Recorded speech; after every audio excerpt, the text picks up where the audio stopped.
Hi.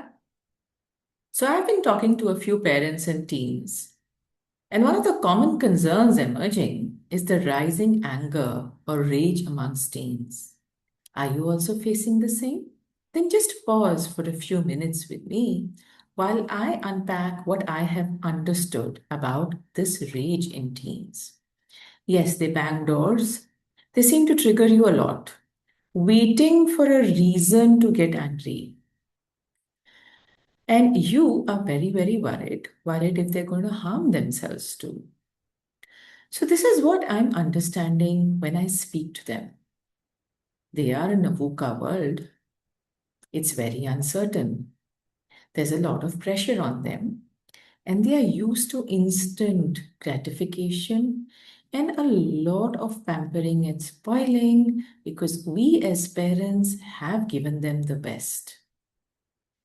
And we, as parents of well to do families, are bending backwards to provide all we can, sometimes to the point of emotional and financial exhaustion. Now, whenever there's a trigger and the teen lashes back, you say, I'm doing so much for you. And this is what you do. My parents never supported me, and the teen lashes back again. Has this happened to you? So, what do you do in such situations? Firstly, take a step back. Please don't do things for your teens because they weren't done for you when you needed them the most. Please do those things for yourself now and spend time understanding what is it that will support your teen. But before you do that, support yourself, bring yourself to ground zero because the lens with which we see the world is very different from the lens with which they are viewing the world. And that's the reason for intergenerational conflict. It's also the reason for change. Because if there's no conflict, there'll be no change. So there's a good aspect to this too. Now, if you're a teen who's seeing this video, my suggestion to you is yes, it's very volatile, very pressurizing, and the world is constantly changing. So, the best way for you to cope is to look within. Spend some time doing things that you enjoy doing, preferably solo. It could be spending time in nature, it could be doing some gym exercises, it could be dancing, listening to some music, drawing, sketching, anything that allows you to feel at peace within.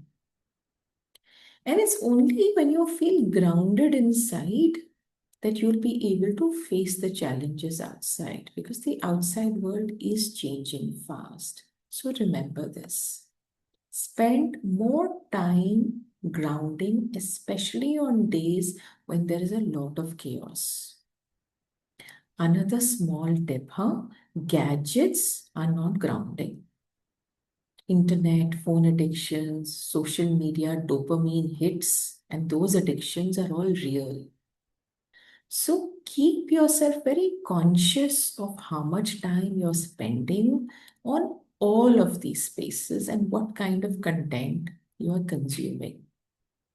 Sometimes the content you're consuming may also trigger you and make you angry and lash out for no reason onto your friends and loved ones. So watch out for that. That's it from me. I'm Srividya, an applied psychologist who works with teens, parents, and professionals who are going through challenging times or are looking for some areas of life or career clarity and alignment. Do follow me for more snippets and nuggets of how I have discovered a few tips that make life much easier for my clients. Thank you for watching and bye bye. See you soon.